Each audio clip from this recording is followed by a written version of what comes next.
Good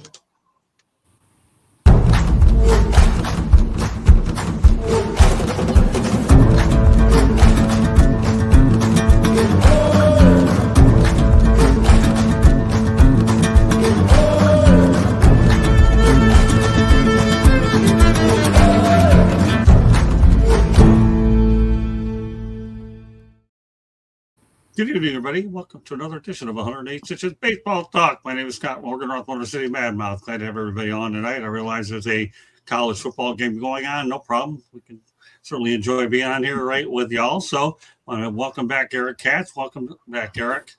Thanks, Scott. Thanks for having me. You're welcome. Candy's on. Always nice to talk. Boys of summer in the dead of winter, right? Where it's cold by you. And fresh from Hawaii, boy, I'll tell you, everybody got envy. This guy, Warren Brewster. Warren, thanks for being on. Oh, thank you, Scott. Thank you for having me. Oh, I love having you on as well. And Barry Foote, my battery mate for the last 40-some years. Glad to have him on. Thanks, Scott. Just to remember, spring training is only about a month away. Yeah, it's going to be an aggressive time for us. Candy and I will be really, really, really busy and talking game with Tony tonight. Hi, Tony. Hey, what's up? How y'all doing? All right. Well, Tony's going to be on Talking Baseball along with Eric on Saturday. We're going to have a special edition of Talking Baseball on Saturday. Hope you can join us there. That show figure will be about 10, 11 Eastern time. I'll keep you guys noted. We have a great football show that leads off beforehand. So with that said, let's get it going. We're going to talk about the Miami Marlins. Then we're going to get into their all-time lineup. The Marlins promote Gabe Kapler from assistant GM to general manager. Eric, what are your thoughts about Gabe being promoted? I mean, I think they're reshaping the front office there. I think they're pretty content with the direction that they're heading with, which is built around prospects and youth there. And I know they've started to add a little bit of some veterans here, a little bit of veterans here and there. But I think that I think the Marlins, though, are heading in a good direction. I mean, last year they won more games than people predicted that they would win. So, I think it's just them doubling down on the direction they're heading with this front office regime. Warren, what about Gabe Kapler? Do you know much about him? I know he was out with the Giants and out on the West Coast. Yeah, he was the manager of the Giants, and then he managed the Dodgers for a couple of years. So he's a good baseball man. He did, had a good career, and I think he's going to help the Marlins. They brought him in to be the assistant GM. Now they've moved him up to the GM, and the Marlins they turned it around last year. They won a lot more games than, like Eric said, than people thought they would, and they finished the season winning 13 out of the last 17. So they're headed in the right direction. That's a tough division, but I think they're and they've always had good talent. They've had a very protected farm system. Yeah, their manager Clayton McCullough did a whale of a job there. He really did. Yeah. Barry. Well, Kapler was a major league player, a minor league player, a major league player, a major league manager, won 107 games with the Giants, manager of the year, assistant general manager. I would say he's probably very much overqualified to be a general manager of a big league team if you go by what these other general managers' backgrounds are. Yeah, that's an interesting point. Tony? Yeah, I'm going to piggyback on everybody else. Clearly, like the Marlins like the direction. That's why you promote within the assistant. And he's won on every level. He's done I like baseball lifers in certain positions, and he's a baseball lifer. He's done everything that needs to be done in baseball to lead up to this situation. So I think he's going to be good. And like Eric said, the Marlins won more games than expected next year, so they're in the right direction. Candy. He started out playing his baseball career as none other than a Detroit Tiger, Scott. He played for the Tigers, the Rangers, the Rockies, the Red Sox, the Yomiuri Giants, the Boston Red Sox again, the Milwaukee Brewers, Tampa Bay Rays, and then as a manager, he was with the Phillies and the Giants, and now is general manager. He was hired specifically to work under President of Baseball Operations Peter Bendix, formerly a member of the Tampa Bay Rays front office during Kapler's time with the team as a player back in 2009 and 10.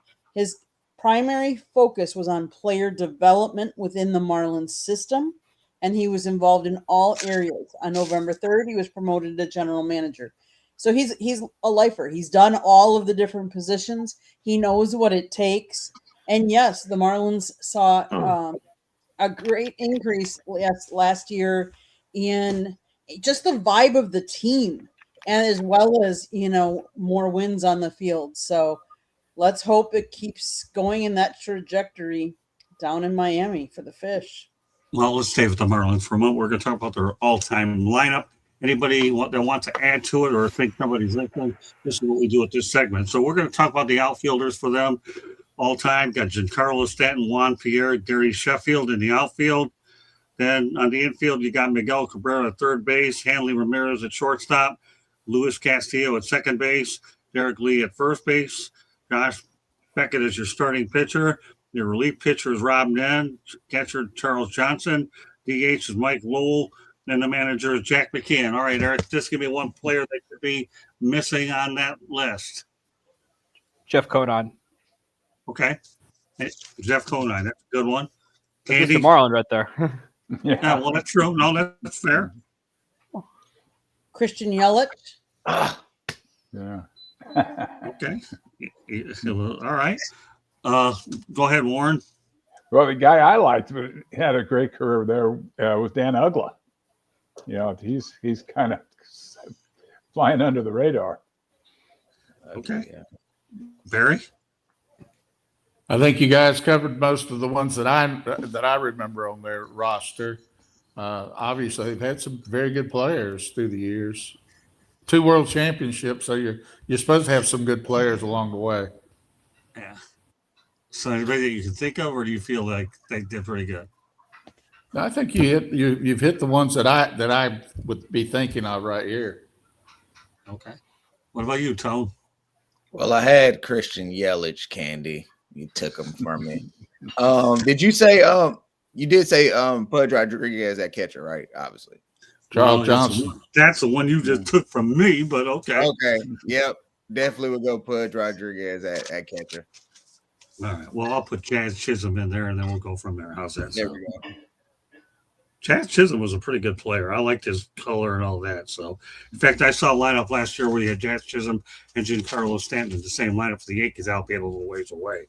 Right, Todd. That's why it's always interesting to put some other pieces in there. The Detroit Tigers have signed right-handed pitcher Drew Anderson to a 1-year contract for the 26th season with a club option for 2027. The reason why I bring this thing up is I believe that he pitched overseas in Korea, if I may add. Erica, what are your thoughts about Drew Anderson? What do you know about this guy? I don't. I know that he was pitching overseas, and he spent some time with the White Sox in 2020, and he also spent some time with. He was kind of up and down with the Philadelphia Phillies as well. He didn't really have success at the major league level, but I think that what the Tigers are gunning for is maybe have a turnaround there, where if he comes back to the States after learning what he did overseas, it might be able to translate. I've seen it happen, and so I think it's a low risk, high reward get, and we'll see what happens. Okay. Warren. Well, I looked up his stats, and when he did pitch in the big leagues briefly, he was up and down and had with a couple of different organizations. And the difference I see from when he was pitching last year in Korea is he's starting to throw strikes. I think command's going to be his issue. He's going to have to command the ball and not walk people because he gives up more hits than innings pitched. So he's going to get hit. So if he keeps people off the base by not walking them, he could be successful. It's Detroit's going out on a limb, taking a shot at him. Barry. I believe, in my opinion, pitchers are the one position that you can get lightning out in a bottle with a guy who's really never had big league success, because you don't know. Maybe now he's got better command. Maybe he came up with a little trick pitch, a cutter, a splitter, or something. I think he had about 240 strikeouts or something last year in Korea. Wow. So I'd say there's a chance. I mean, it's worth it's worth the investment. If he gives them some innings, he should be a good addition to their ball club. Tony. You can never have too much pitching, And with this being such a low risk, why not try it? I do still worry about his command because during COVID, Korean baseball was the only sports I can watch, and the strike zone was all over the place. So I don't know if I can trust him throwing strikes in the MLB, according to what I've seen in Korean baseball. But like I say, with the low risk, why not try it out? Okay, Katie, I know you're going to give me some numbers. Go ahead. That's why I'm waiting on you. So go ahead, give us some stats. So he was drafted by the Phillies in the 21st round of the 2012 Major League Baseball draft. He played for the Phillies, the White Sox, the Rangers back in 2021. He signed a minor league contract with the Texas Rangers organization. On July 30th, they selected his contract and promoted him to the active roster. He made 9 appearances for Texas in 2021, going 1-1 with a 3.27 ERA and 9 strikeouts. On October 30th, he was released so he could pursue an opportunity in Asia. On November 3rd of 2021, he signed a $700,000 contract with the Hiroshima Toyo Carp of Nippon Professional Baseball. In 21 appearances in the Carp in 2023, he recorded a 2.20 ERA with 39 strikeouts across 45 innings. They announced on November 30th he would not be back, making him a free agent. On January 24th of 2024, he signed a minor league contract with the Detroit Tigers. In 9 appearances for the AAA Toledo Mudhens, he recorded a 3.86 ERA with 16 strikeouts and 1 save across 14 innings. On April 26th, Anderson was released so he could permitting him to sign overseas. He signed on April 27th of 2024 with the SSG Landers of the KBO League. In 24 starts, he registered a 11-3 record with a 3.89 ERA, 158 strikeouts over 115 and 2/3 innings. He also became the fastest KBO pitcher to reach 100 strikeouts in a season. On November 17th of 2024, he re-signed a 1-year, $1.2 million deal with them. After going 12-7 with a 2.27 ERA and 245 strikeouts, of course, across 171 and 2/3 innings. On December 8th of 2025, Anderson signed a 1-year, $7 million contract with the Detroit Tigers that includes a $10 million club option for the 2027 season. With all those facts, do you have any opinion on this? He's progressively gotten better and better. Let's only hope that with good coaching within the Detroit system, he'll get even better. Yeah, the fact is he gave over Korea a little bit of time to readjust to big league baseball. That's for sure. All right, great stuff, Candy. Just kidding with you. All right, so let's talk about a game 7 starter must-win game. I'll give everybody some choices. I have some simple topics here. We're going to have Bob Gibson, Sandy Koufax, Jack Morris, Madison Bumgarner. Tony, who you got? Give me one. Game 7. You know what? I'm going to go with who I actually saw. And I'm going to go Madison Bumgarner. Just because I've seen it live. I'm sorry. Go ahead, next. No, that's okay. No, give me your explanation. Yeah, just what I seen live. Him with the Giants was just amazing. Him actually starting games, closing games in the World Series. It was just amazing to see. Barry? I'd go with Koufax.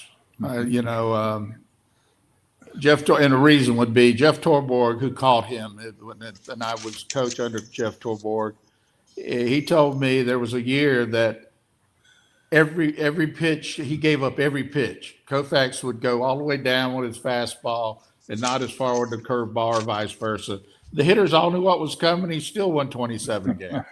So I think I'd have to go with Koufax. I mean, there's a couple, Gibson would be right there too, but I think I'd go with Koufax. Okay, what about you, Warren?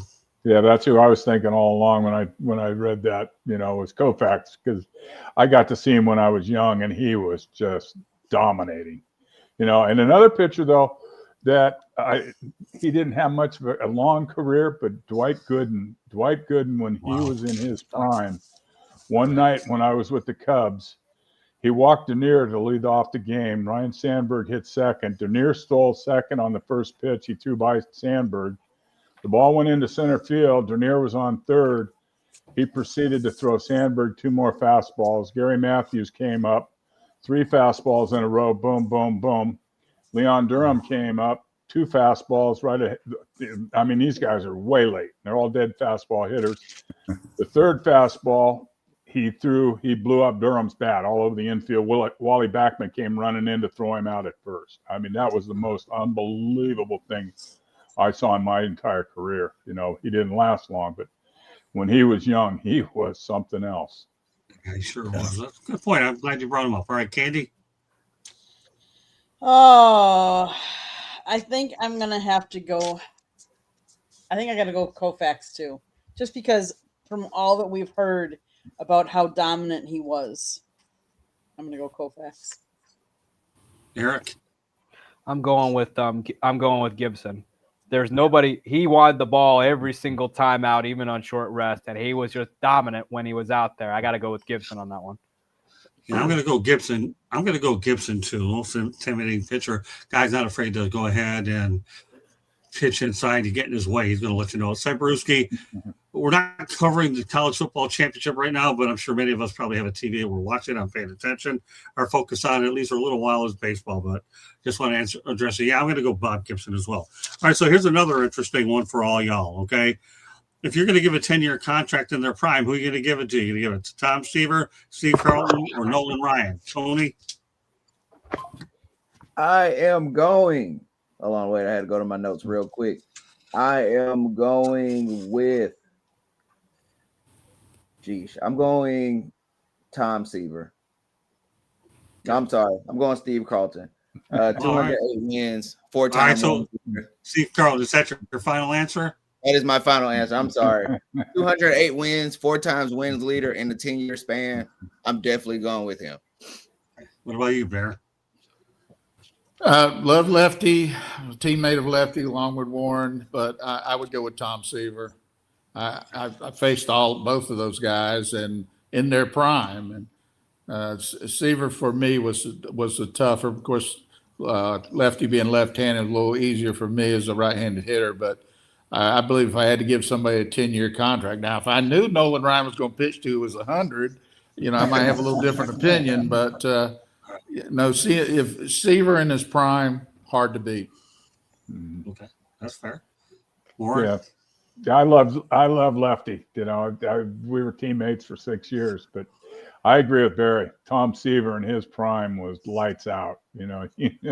And the times he pitched, they gave a lot of the regulars, they didn't want to face him, so they gave him the day off. And we played what was called the bomb squad. The bomb squad guy. And Tommy Hutton was made famous by what he did off Tom Seaver. Tommy Hutton was a backup first baseman, a defensive first baseman, but had like a .412 batting average off Seaver lifetime. Wow. But he in his prime, he was the best. He was definitely dominating. Candy? I'm going to go Nolan Ryan with his 7 no-hitters and his blazing fastballs. Okay. What about you, Eric? I'm going Nolan Ryan. I know the guy's durable. He's not coming off the mound, and I know I can count on him. I mean, that's a guy he wants the ball every time out, and that's what I want. That's what I want out of an ace. I mean, it's not something you see in baseball really anymore. Yeah, I'm going Nolan Ryan too. Okay, interesting. So let's go ahead and talk about Carlos Delgado, Hall of Famer. I don't know, but we'll find out from you guys. And gal, his average was 280 average. His hits were 2083, 473 home runs, 1,512 RBI, and runs 1,241. Eric, do you think that Carlos Delgado could be a Hall of Fame guy?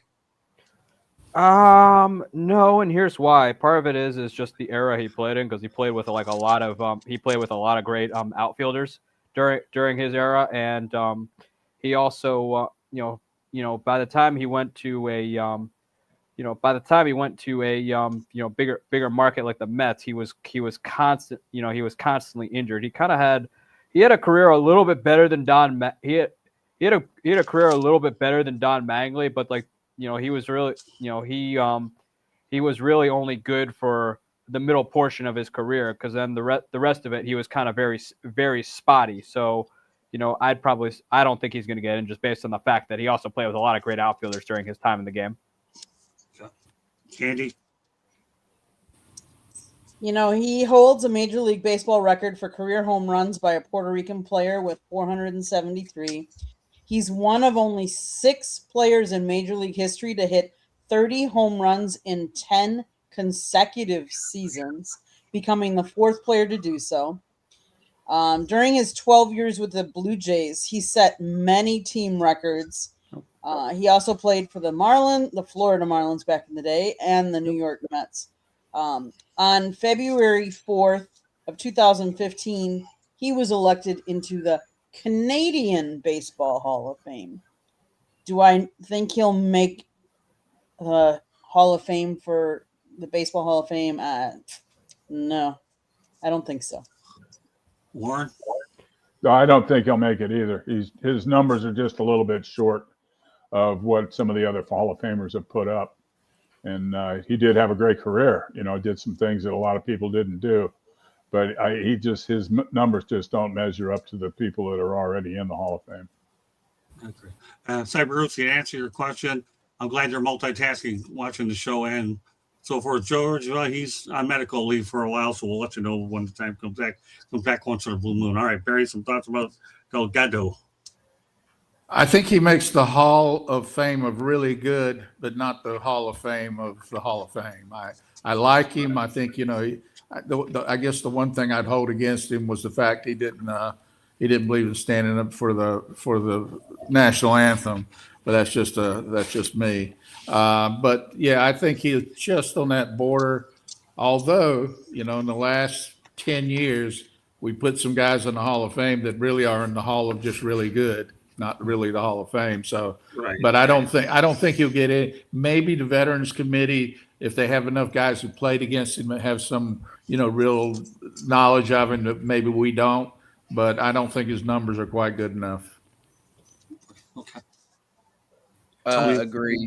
Hall of very good. He's missing some of those marks that just you normally look at as automatic. He's missing, like, he's right almost at 500. The 288 is like he's right there to those benchmarks, but he's not a Hall of Famer. Yeah, I'm not putting him in there either. And I think one of the people that Scott Rowland, I think he's one of those Hall of very goods too, but I don't know if he was a Hall of Famer.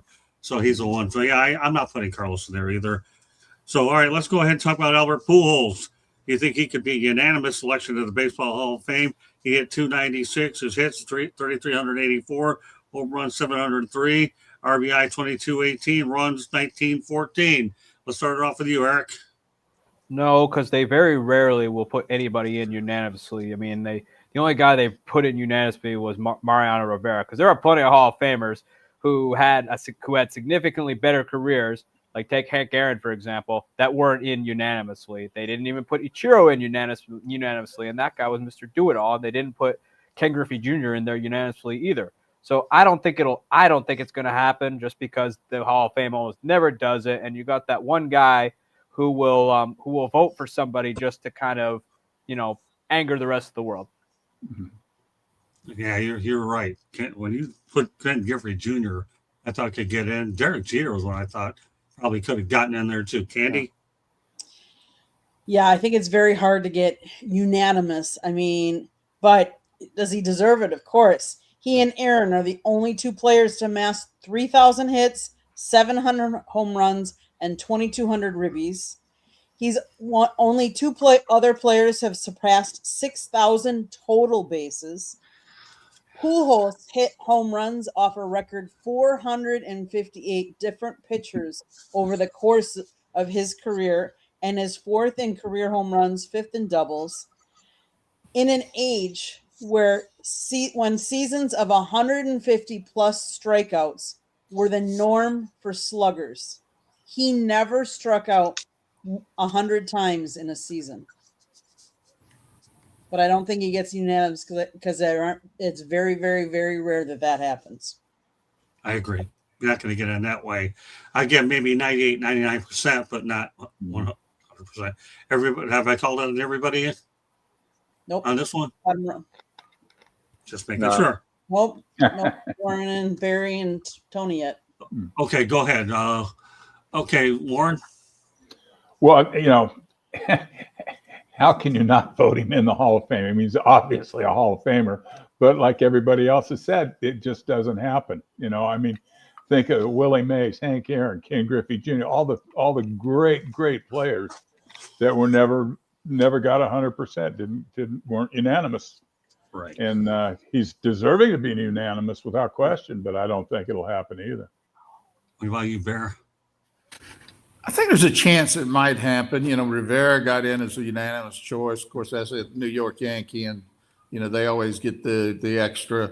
But if he doesn't get in, doesn't get unanimously voted in, they ought to take the vote away from the people who didn't vote him in, because he's definitely in that top 10 in the history of baseball offensive player. So, I think it would be, a just honor if he did get in unanimously. Great stuff, Barry. All right, Tony. Yeah, I agree with everybody. I'll say no. Eric, we were told personally that a voter will not vote for somebody knowing that they will get in, just based off that alone, and give that vote to somebody else. So, no, I don't think so. I think he should, but it's always a hater in the bunch. Somebody's going to be like, no, he shouldn't be unanimous because such and such isn't unanimous.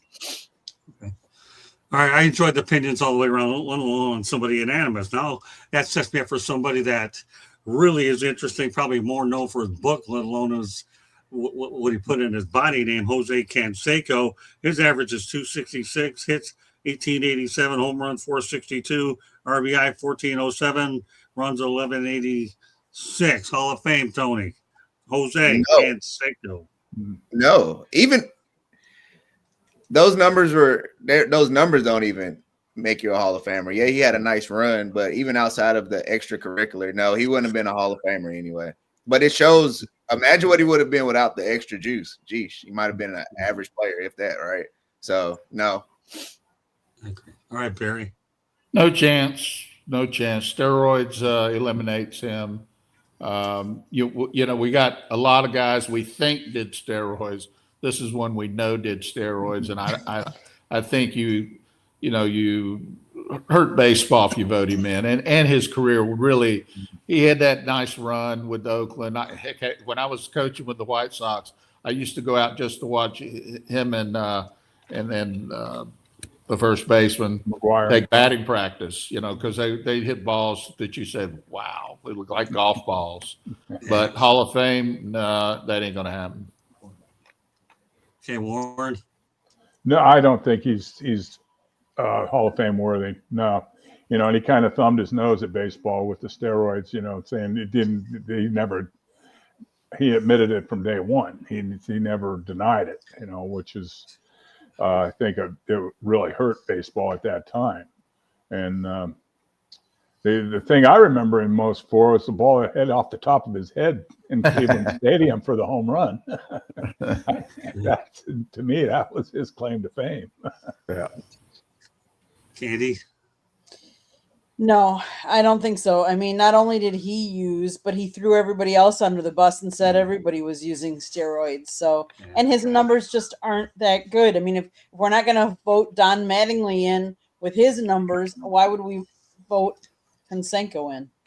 Yeah, Canseco's known for the book called Juiced, Juiced. I think I bought the book. I think I was halfway through it. I haven't finished it, but that's what he's known for. All right, Eric, you can close it out. No, for a multitude of reasons. Number one, every team he was on, he was a headache. I'm sure he aged Tony La Russa at least 50 years. And number two, he violated the sanctity of the locker room. You don't do that. He decided to out his fellow players about who was potentially using, and he really hurt baseball. He comes out and says, "Oh, I used on day one." Writes not one but two books about it. I think I might have read one of them and thought it was stupid.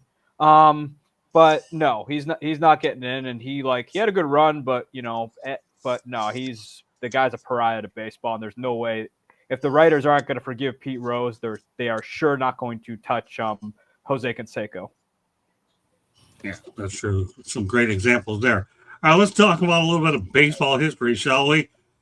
And that's this.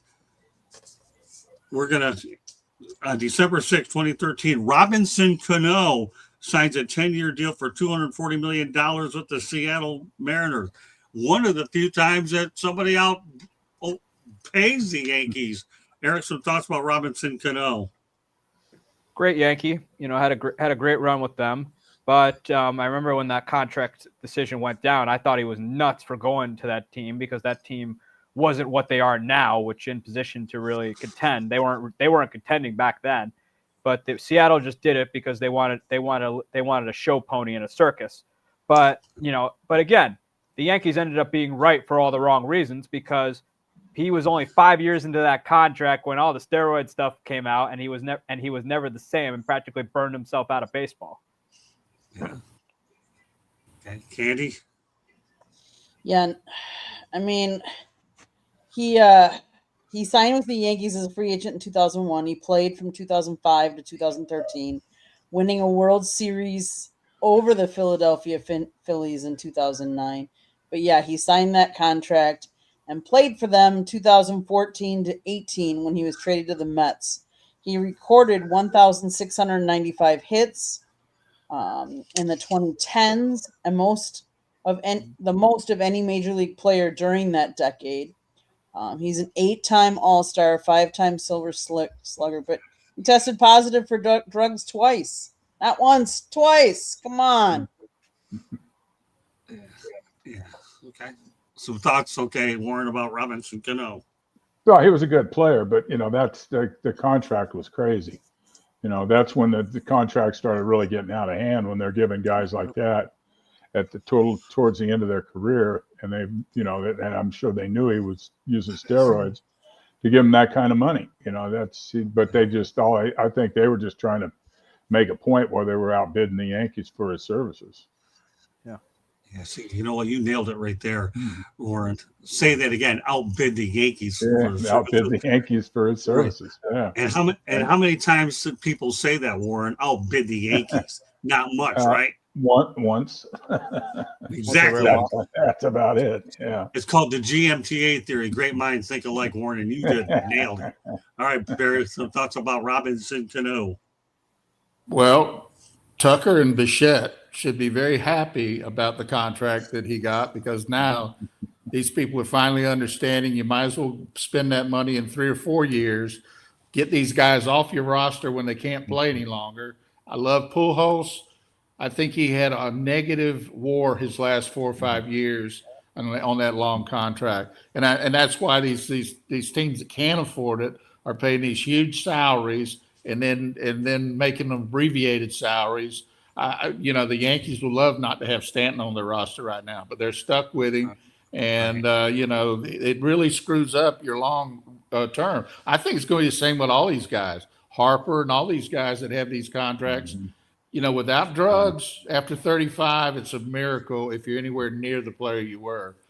So these modern day, the players today should be thankful that those 10-year contracts went up. So now they can get 40 to 60 million on these real abbreviated short contracts. Well, the bottom line is, Barry, you said it too. I mean, the back end of the contracts would kill you. That's what happened with Pujols and Miguel Cabrera. Wasn't nearly the same player on the back end of his contract. And the list goes on and on. The deeper you get into that contract, that becomes bad for the club. Early on, it's okay. Tony? When it comes to Robinson Cano signing with the Mariners, it really ticked me off when he did it.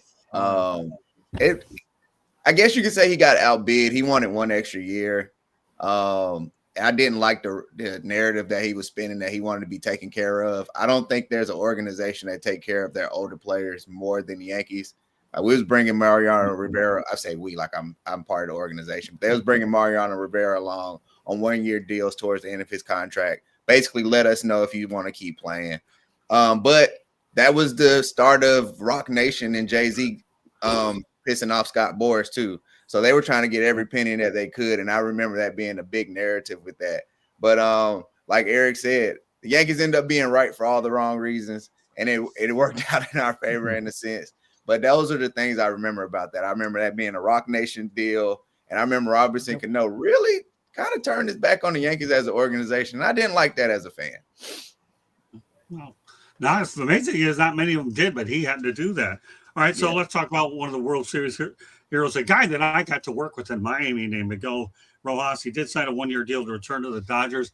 Some thoughts about Miggy. I think this guy will eventually manage in the big leagues because I can tell by when I spoke with him at the Marlins that this guy had a mindset to manage and he's a leader. And what he did in the World Series is remarkable. But, hey, he gets another year with the Dodgers. Eric, some thoughts about Miguel Rojas. Well, anybody who plays for the Dodgers ends up, especially if they're facing a Canadian team in a winner-take-all game, has a way of making an iconic moment happen. I think Miguel Rojas had the modern-day Blue Monday. I'm sure people of a certain age remember that when Monday had the home run off Steve Rogers against the Montreal Expos at the time, as Rojas did off Jeff Hoffman.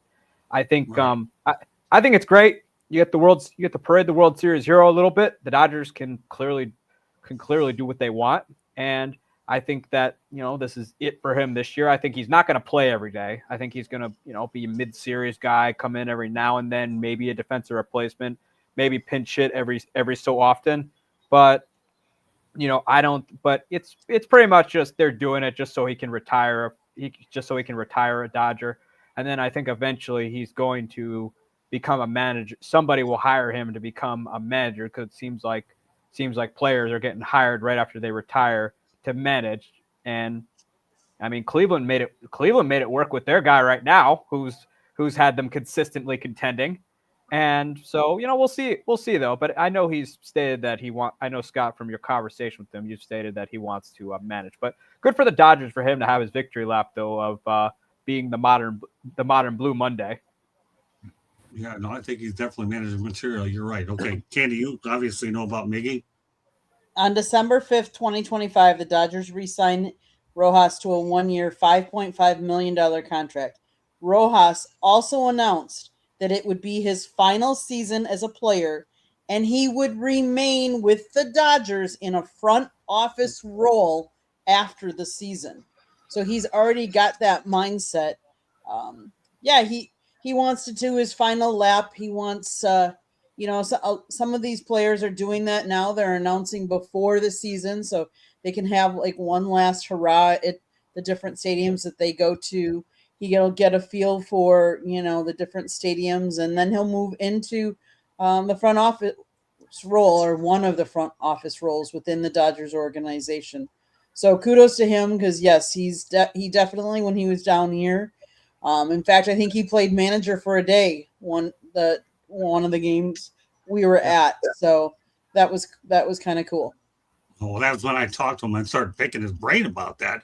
He was actually with Don Mattingly, who was a manager at the time, Warren, and he let Miguel Rojas manage. And that's when I started talking to him. I didn't put it on tape, but every now and then you don't always put a thing on tape because you're off guard. But some of the guys don't even care; they'll just talk to you. And Rojas was one of the most approachable people that you'll ever meet, and he definitely can certainly treat the media pretty well, for sure. But what are your thoughts there, Warren? Well, I think kudos to the Dodgers for rewarding him, because he had a big chunk of Dodger history with that home run last year in Game 7. And then they're making room for him in the future in the front office or back on the playing field as a manager.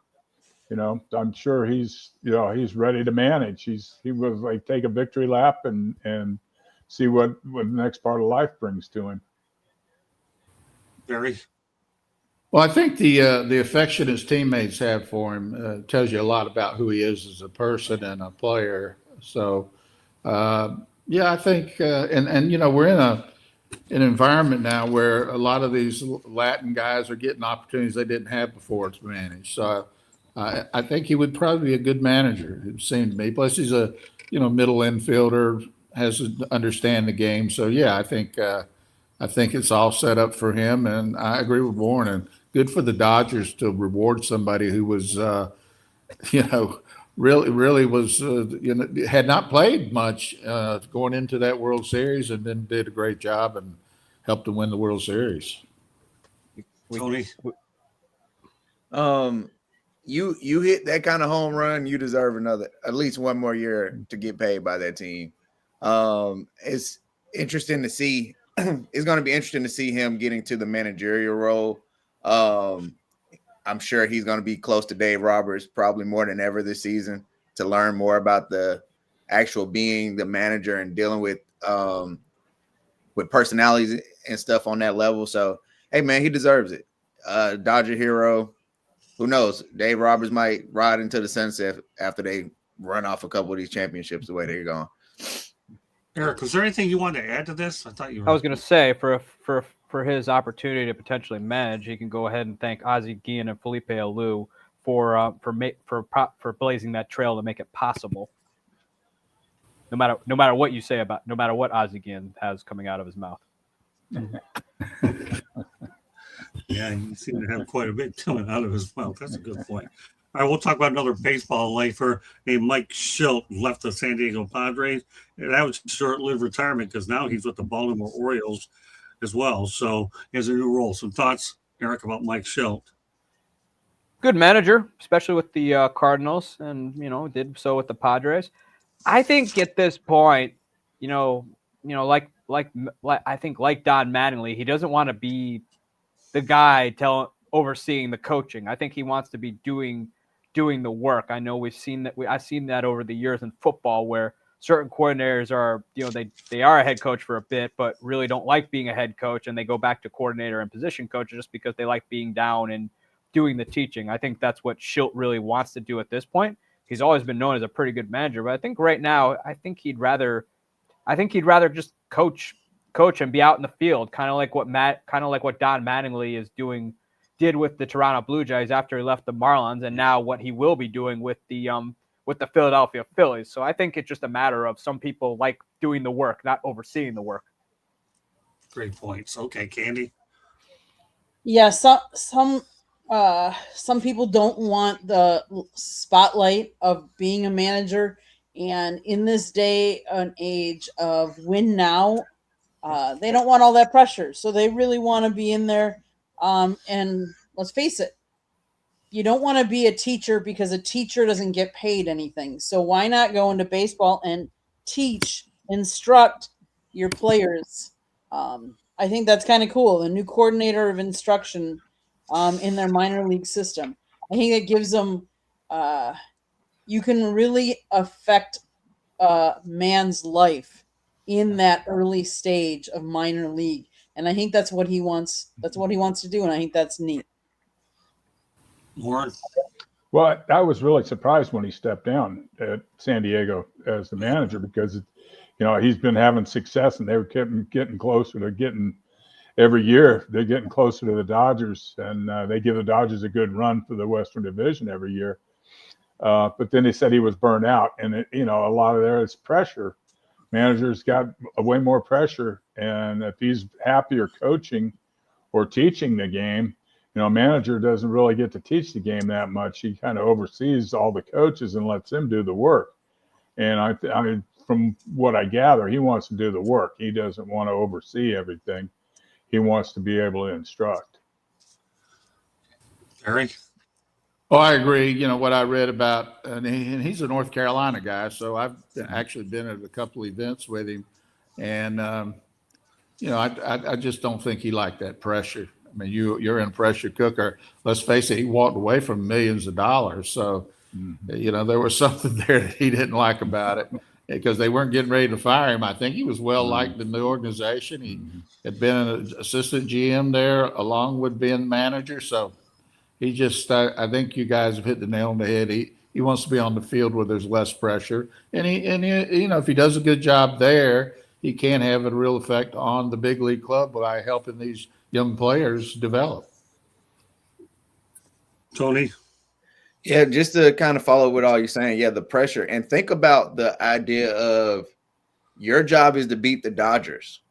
Like your job is to best the Dodgers every year and be in their division. That's definitely a lot of pressure. And just to follow up on the teaching, yeah, he probably likes the grunt work of baseball opposed to dealing with the personalities of these millionaires and stuff, where he can go to the minors and he can get to people who really want to listen and they really are still trying to learn. It's a different level in that. So I think he's going to enjoy just the pureness of just baseball again.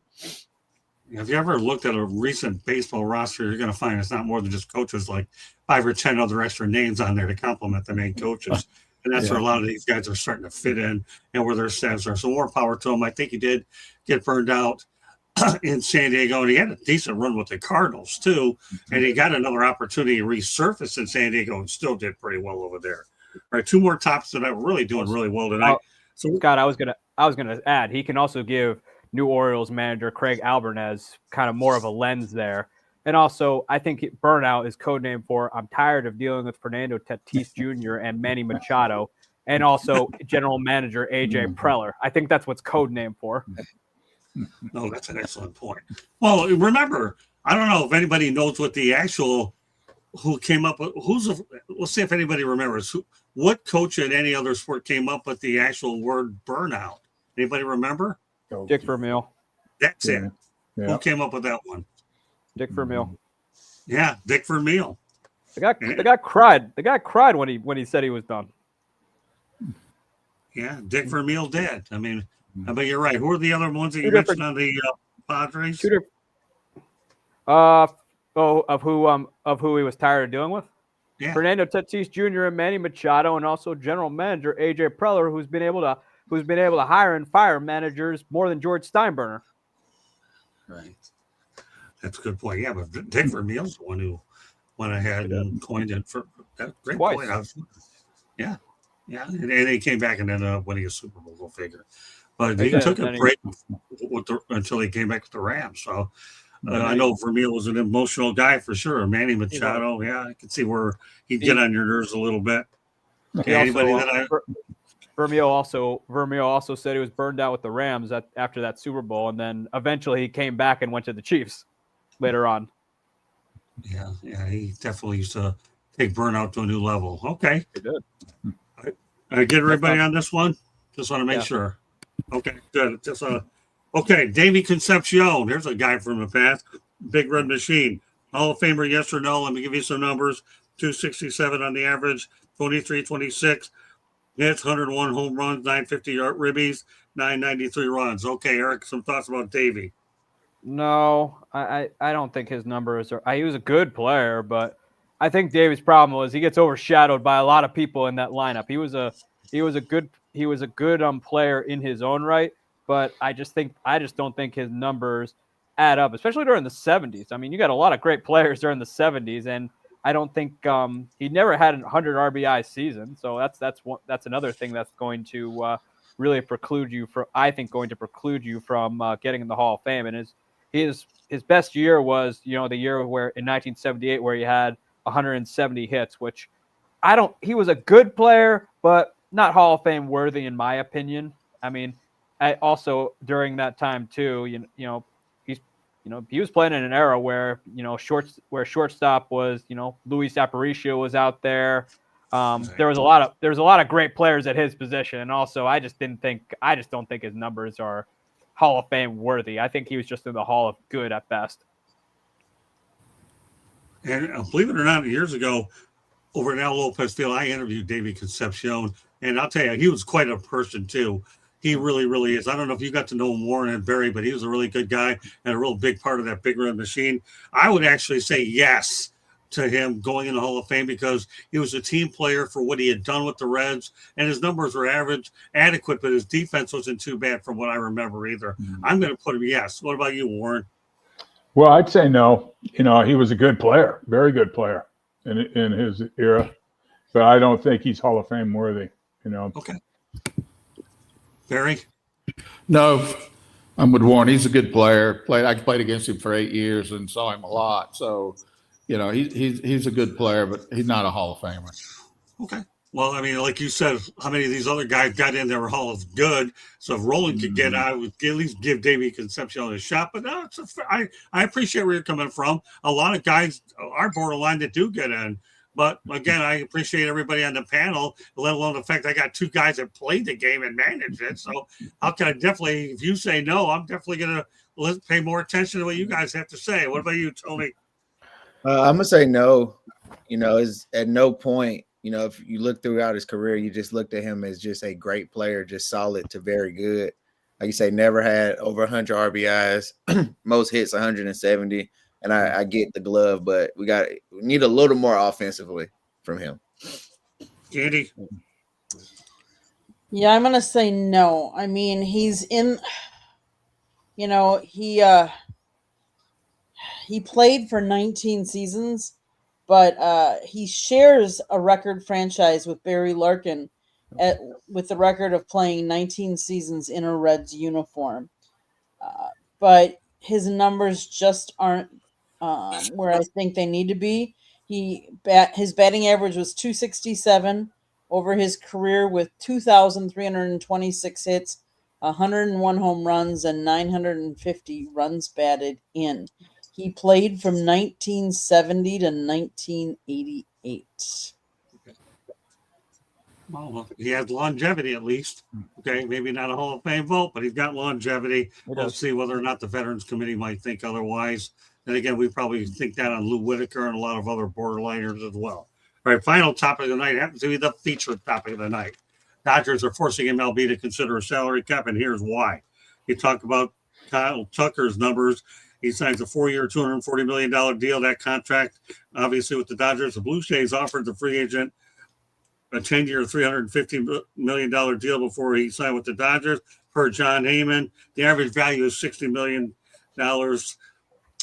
So there you go, Eric. This is what you're talking about. Let's talk about Kyle Tucker. Well, number one, I don't think anybody should be making more money than Aaron Judge, who's won AL MVP 3 of the last 4 years and has been averaging 50 plus home runs a season. The fact that some of these guys are making more than Aaron Judge, it's making the Yankees look cheap on that contract. But I think that this is completely out of control. The Dodgers have a financial arm that's bigger than anything baseball has ever seen. Small market teams can't compete in it. So if Dodger fans are going to be complaining about how there won't be baseball in 2027, I have news for you. Everybody of Los Angeles. Look at your own team, which seemingly can outspend the 29 other teams in baseball. There is a problem. And originally, for the longest time, I was against the cap. However, no baseball player should be a billionaire. It's not possible. We freaked out when Nolan Ryan became the first millionaire in the sport. But a billionaire, this is out of control. There needs to be something. The luxury tax of the Dodgers is a joke. They can absorb it. They are the equivalent of what GM has been for the longest time, which is too big to fail. This is out of control. There has to be a cap because small market teams can't compete. So while the Dodgers are making small market teams their personal farm system at the major league level, those small market teams, a la the Milwaukee Brewers, are kissing a key player goodbye every single year because the television deal that they have, all thanks to their previous owner, the McCourts, who completely screwed up that organization so badly that he made Art Modell look like a competent NFL owner. This is nuts. There has to be changes. You cannot do salary floor, salary ceiling because they're going to find a way around it. There has to be a cap. The NFL, where baseball went wrong was where they should have had the cap before they did free agency. The NFL was smart during the 90s to do that, not granting the players free agency until they put a cap in place. Now, the players may be against it because, less money for them. However, small market teams do not have the television deal nor the market size that Los Angeles has. There has to be a cap, period. If you're going to miss baseball in 2027, I'm going to throw your team back in your face because they're the ones causing this destruction. Thank you for coming to my TED Talk. Well, you know what? We used to have a called Eric's Rant. And I'll tell you, it's really good. You're going to have to come up with another one. In fact, beginning of the next show, Eric, you're going to send me your rant of the week. But this one actually is pretty good. And boy, I'll tell you nailed it. I wonder if anything else had anything to follow you after this one. Go ahead, Candy. You don't need stats on this one because Eric said a mouthful. It's a hard act to follow there. Yeah, it really is. And you get to do it. The problem with the From Dodgers. the top rope. Yes. The problem with the Dodgers spending like this is, yes, last year I get the Mets spent a whole heap load and they didn't make the World Series. The Brewers didn't spend and yet they were in the playoffs. But for the majority of it, if you have a payroll like this, you're gonna outdo all the other teams, and you have an unfair advantage. And I get it, but there are teams that don't have the owners' deep pockets like this. And until you put a salary cap on, it's just going to be hard. Just going to be hard for the small market teams. Go ahead, Warren. Yeah, well, I agree with that. It makes it small. The split between the big market teams and the small market teams is going to continue to get bigger, especially when you're allowed to spend that kind of money with no salary cap for the players. But I can remember the first year, my rookie year in spring training, Marvin Miller came in and they were adamant that the baseball players will never have a salary cap. So they've always negotiated on that as the number one thing in negotiations. So, but where does it stop? We've said that way back in the 70s and 80s, and it continues to grow. It's mind boggling when a guy can sign a 4-year contract for $240 million. That's $60 million a year is just outlandish. Yeah, that's a lot. Barry? We thought it was. Well, I think it's very interesting that there's expectations that the players should have to control what the owners spend. I hope they walk out and stay out for a year if they're going to try to do a salary cap. I think it's on the owners. It's their fault. They want to spend the money. And baseball, in actuality, spends the least amount of money on its own salary, percentage-wise, of the three major sports. So, the Dodgers have an advantage, no question about it. Yet baseball has the highest percentage of different teams going to the World Series, to the playoff World Series, than any other sport. So, that certainly looks bad because the Dodgers spend so much money. But I hate it with the thoughts that the players should be expected to control the owners. I just don't like that idea at all. Tony? I'm a Yankees fan. I'm not about to be a hypocrite. Eric, how dare you say those things? Hey, man, spend the money. Spend the money. If you're going to own a team, if you want to compete, first of all, baseball is a unique sport where the big money doesn't always win. The Royals won the World Series. They went to 2 World Series. That was one example. World Series. We've seen these things happen. So money does not equate to winning when it comes to baseball. Like you said, Candy, just last year, the Mets didn't even make the playoffs. That's the money isn't the thing. I don't think they need a salary cap. I think that ownership should actually consider paying their players, because guess what? When you spend money and you pay these players, you make the money back. You're making money in merch. You're making money on concessions. You're making money. You can raise your ticket prices. You could do things to make money. You know why the Dodgers are able to spend the money? They've already made the $700 back off Ohtani. Spend the bread. Money comes back to winners. That is just a thing. That is a known fact. Also, the Kyle Tucker deal is a good deal because, like you said earlier, Barry, why spread that money out? And now you have somebody in year 13 that's 42 years old, like Albert Pujols, and he's batting 200, where you can have that money front loaded. He can get paid. You guys can win. And when he's older and he's on the downside of it, you guys are done. Cut bait. I like the deal. I like that the Dodgers are.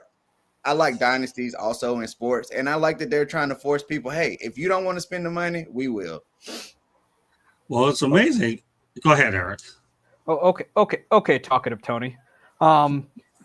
Let's keep this in mind. Yes, I may be a Yankees fan. However, if you're looking at how slanted the field is, you look at the Dodgers have already won the past 2 World Series. The Royals going to the World Series those 2 years are one-offs. Has a small market gone to the World Series since? No. The Mets, anything the Mets, we should coming from that side of the world. Anything that the Mets can do generally blows up in their face. That's That's just been the existence of their franchise since after 1986. But here's the thing. The Yankees, no team in baseball has the financial arm that the Dodgers have. Yes, they got a little sweetheart deal because Major League Baseball felt bad for them after Frank McCourt went bankrupt and then had probably one of the more expensive divorces in human history, maybe next to Michael Jordan.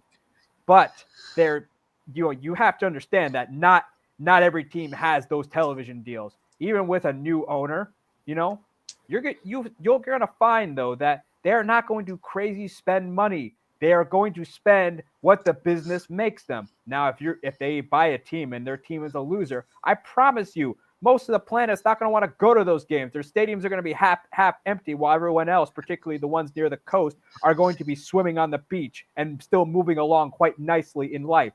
The television deals are disproportionate. This is already out of control. Bud Selig said it was getting out of control, and knowing Bud Selig didn't do a thing about it because that's just what Bud Selig does. Well, but this is out of control, and now baseball is going to pay the price for it in 2027. You can't be mad people want to go to the Dodgers. Edwin Diaz could have got the same deal with the Mets. He didn't want to go there. He got less money with them. He got less money with the Mets. The Mets said they were willing to negotiate. He did not want to go back to the Mets. Who would want to go to the Mets anyway? Kyle Tucker could have gotten big money. He could have went back to the Mets. Nobody people want to. You can't get mad that people want to go to the Dodgers. I think it's twofold. They're offering the money, and it's LA. I'm sorry, Cincinnati. It gets cold. I'm sorry, Detroit. I'm sorry, these places. You can afford heat. You can afford heat in a northern climate. I assure you, with that contract, you could probably afford a giant heater that will heat your entire room upon arriving home for the evening. And besides, they're only going to be using that heater for maybe a couple months out of the season if you're in a northern weather city, from April till maybe Mayish. But I promise you, LA has a financial arm that is bigger than anyone in baseball. Businesses are going to spend money with what they make, not from their personal finances, unless you're Peter Seidler, who was spending money like a drunken sailor because he was dying. But but again, they have the financial muscle. No one else in baseball has that financial muscle. The field is slanted against a lot of other teams, and the businesses are going to spend what they make, unless you're the Pirates, who don't spend anything at all. The only thing I'll say is when I covered the Mets spring training last year, Steve Cohen convinced me that team had a shot to win it all because you had who'd you have that middle of that infield. You got Pete Alonso, Soto, and all those guys. And then you leave. I thought this, and they don't even make the playoffs. Go figure. So I have to ask Warren and Barry a question. You see Tony and Eric going at it, okay? And you guys are seeing the new generation. What are your thoughts about the banner back and forth with these two guys? It's great. I mean, it's a younger generation, how they feel, how the game's headed. This is the future of our network, by the way, with Tony and Eric. These two. Eric's always looking to find a way to find somebody to bet with. That's Barry. I'm telling you, Eric is. You talk about brash or what? This kid's brash, and he's smart, and he knows that he can go back now. What are you, 30 years of going on 130? Eric, with your baseball knowledge, he had me on the phone 3 hours on a Saturday night, and my arm nearly fell off talking to this guy. You tell your buddy Barry Bloom that he still owes me a round. Don't worry. You tell him yourself when I bring him back on. He will. Come on. Barry Bloom's a good friend of mine. I know Warren and Barry, you know him pretty well. I talk to Barry once in a while. So I think we pretty much covered anything. Any final thoughts about what we've done tonight? Great show tonight. I'm trying to do whatever I can right now to make sure we talk about the Hall of Fame. We'll do a little bit more World Baseball Classic when we break this thing up in about a couple of weeks. But Eric, some final thoughts real quickly. I think that the game is heading in the wrong direction with what the Dodgers are doing. They have more financial might than any other team in baseball, including the Yankees and the Mets. Now they are able to defer money and be able to bring these guys in. Granted, deferring money is nothing new in the sport. It's part of the reason why the Arizona Diamondbacks had to be sold. But but again, there needs to be some sort of checks and balances here, because the small market teams are in the have-nots, and baseball is right now in a place where the rich are getting richer and the poor are getting poorer. Yeah, I think you're right. I mean, 2027 is going to be ugly. That's why I'm going to enjoy as much spring training with Candy as I can, because there's a few stadiums that she hasn't been to here in Florida. And it's harder to get to all of them in Florida than it is here in Arizona, because they're all bunched together within about an hour away. Unless you go back in the day when you had Yuma, Arizona, and you had Tucson, that was different. So, Warren, some closing thoughts. Well, yeah, I mean, the games, it's going to be a tough negotiation in 2027. So it's going to be interesting to see how it works out, So enjoy 2026 while we can. Exactly. I know I have no WBC topic. Barry, you're laid back, and what are your thoughts? I mean, I'll tell you get better with every show, because Barry just sits there and listens, and then he chimes in. You talk about his style, cater for what this guy does. He's a legend on and off the field. Some thoughts about what we talked about tonight, Barry. Well, I agree that you need some sort of checks and balances, but it really is the onus is on the owners to govern themselves, not expect the players to agree to a salary cap. I'm just not a salary cap guy, but I think there needs to be some balance. But there's a lot of small market teams that are putting more money in their pocket at the end of the year than large money teams, so they're not spending any money, and that's problematic. When you get a team like, even Tampa Bay, makes money. I mean, there's a team, you look at them and they got a valuation of $2 billion because they're making money. So, there is an imbalance going on, but baseball, normally, you think about it, they were one base running mistake away from the Blue Jays winning this World Series. So, it's not that far out of kilter, but I'm just not a big Tucker guy either. I don't see him as being a superstar type player either. So, yeah, I think the people are just exhausted about the Dodgers spending, and I use the word exhausted. What they're spending, Tony. Yeah, we just can't be overreactionary. We can't, like Barry said, you zoom out an inch away from the Dodgers not even winning. And then if whatever they do in the offseason doesn't even matter as much. Also, when it comes to ratings in all sports, ratings are up when you have a dominant team. That's just a fact. People love dynasties. For one, you either like cheering for them or you want to see them go down. So the Dodgers and anybody else will be fine. And I don't even think we'll get a salary cap because, like Barry said, those cheap teams, they don't want a floor. Okay, well, None of them do. We'll let Candy sum it up and finish it with the station break. Great stuff, everybody. We appreciate all the candor, and I try to keep a mix between the old, the Hall of Fame, and I think everybody did a fine job with the balance that we try to create this evening here. Go ahead, Candace. Well, based on the amount of salaries as of a couple days ago, the Marlins were at 100.9, and the difference is the Dodgers are at 413.5. That's a huge discrepancy. Like, that just makes I think they will eventually need to go to some kind of cap.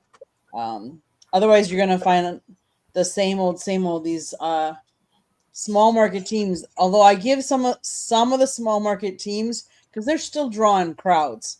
The Milwaukees of the world are drawing crowds.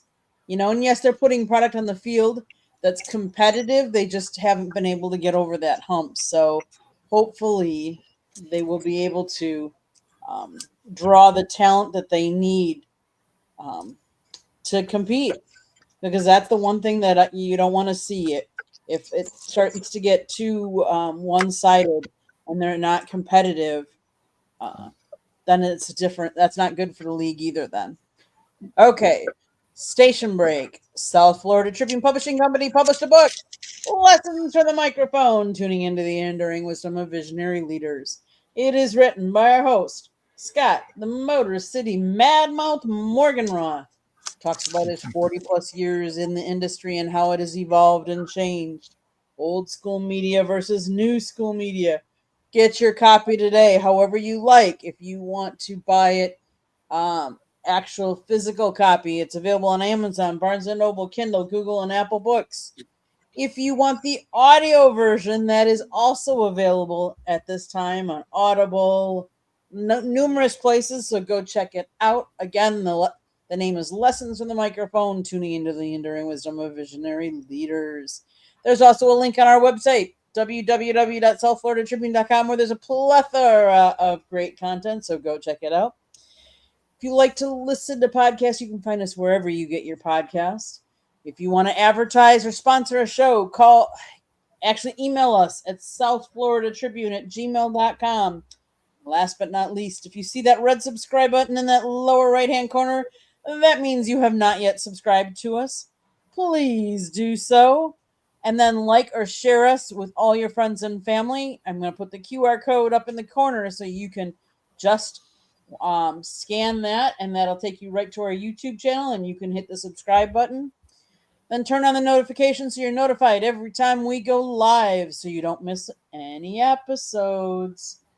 Looking forward to more great programming. Scott, back to you.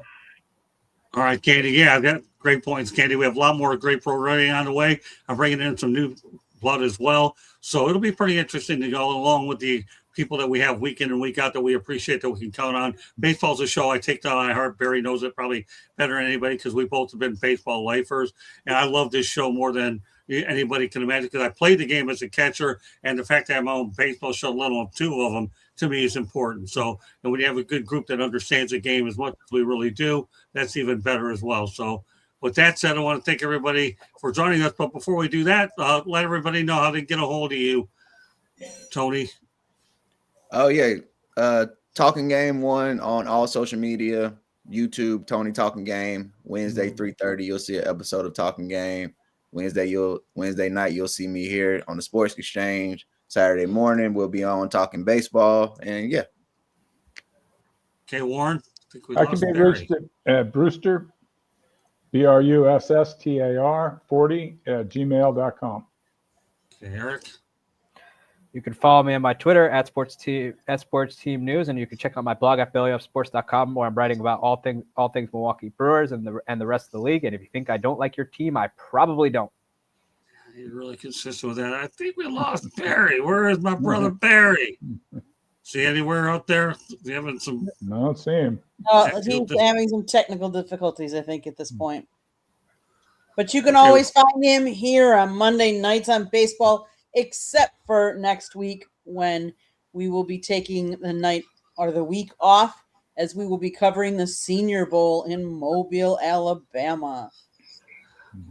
Okay, well, that does do it for this edition of 108 Stitches Baseball Talk. On behalf of Barry Foote, Eric Katz, Candy Epling, Warren Brewster, and Tony, my name is Scott Morgan, Motor City Madman. Thank you for joining us, and we will see you in 2 weeks. God bless everybody. Warren, once again, job well done. Barry, well done.